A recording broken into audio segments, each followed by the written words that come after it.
Él no es profesor, Ujú. él cumplía el rol de, pero no es docente, que cabe destacar, porque eso indica que él no podía estar solo con los niños, y es lo que pasaba, es lo que declararon todos los nenes. Los llevaba de la escuela, los sacaba de la escuela y los llevaba a la iglesia, donde es el único lugar donde no hay cámaras y donde además no es el ámbito del jardín. Ujú.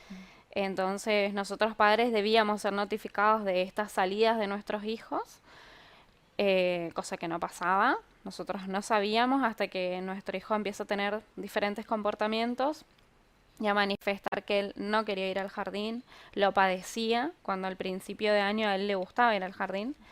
Lo empezó a padecer, empezó a tener en su mente todo el tiempo con qué profesor iba a tener al día siguiente, si con el profesor de educación física o con esta persona que era quien cumplía el rol de catequista.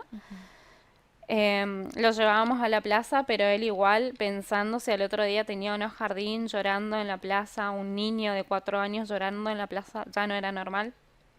Con mi esposo en un primer momento pensamos que podía ser un maltrato verbal del ascenio de grado. Ujú. Entonces ya nos habíamos puesto en contacto con un psicólogo de la familia y en ese fin de semana, nosotros lunes, me acuerdo, teníamos la entrevista, primeramente el matrimonio y luego iba a tener nuestro hijo la entrevista con la psicóloga y en ese fin de semana cambia todo, él lo puede verbalizar.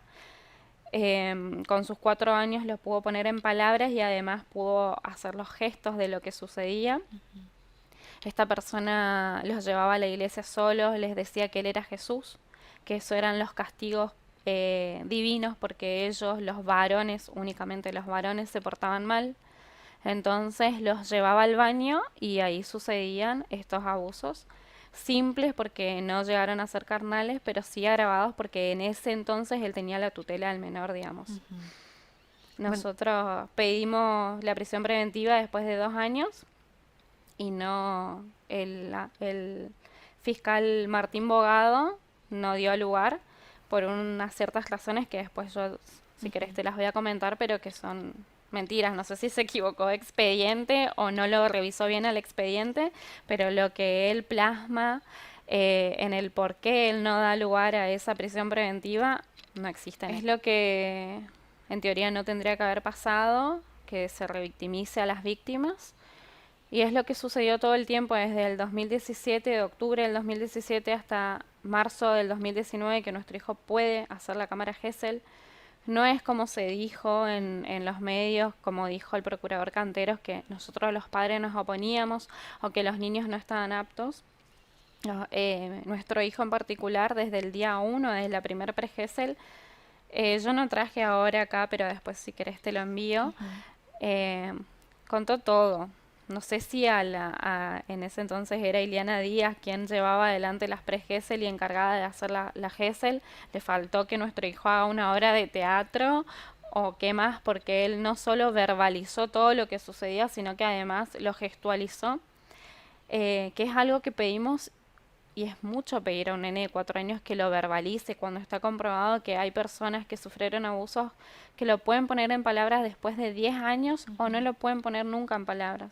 Nuestro hijo con sus 4 años lo verbalizó, lo gestualizó, pero no podíamos llegar a la GESEL, que era la prueba madre. Ujú. En ese entonces estaba Pasarino como fiscal, que era una fiscal eh, que estaba como de turno, digamos, o provisoria, cuando se hace concurso y eleva el fiscal Cáceres Olivera, Jorge Ujú. Cáceres Olivera, él es el único que realmente hizo su trabajo sin ponerse de un lado al otro, sino siendo objetivo, hizo su trabajo, vio cosas que no eran limpias en ese proceso en el equipo interdisciplinario, por lo que es la primera vez que un fiscal está presente en una pre-Gesell. Ujú. Esto es algo que no ocurre, que no había ocurrido.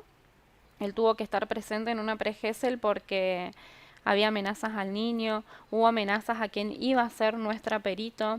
eh, entonces hubo esa renuncia también, ella tuvo que renunciar, nosotros volver a buscar un perito que tenía que ser de confianza y que Sí. tenía que tener el valor y la valentía de estar ahí contra el sistema, porque la verdad era luchar contra el sistema, cuando el equipo interdisciplinario es quien está encargado de cuidar los derechos del niño, de justamente no revictimizar a los niños. Ellos pedían pregesel, pregesel, pregesel. Nuestro hijo empezó a padecerlo en su cuerpo, empezó con enfermedades psicosomáticas, con eh, vómitos espontáneos, días anteriores a lo que él sabía que tenía nuevamente que ir a contar lo sucedido. Ujú. Él ya me pedía, por favor, mamá, ya es la última vez que lo tengo que contar, cuando es algo natural. Ya a nadie le gusta hablar de un hecho que fue traumatizante para uno.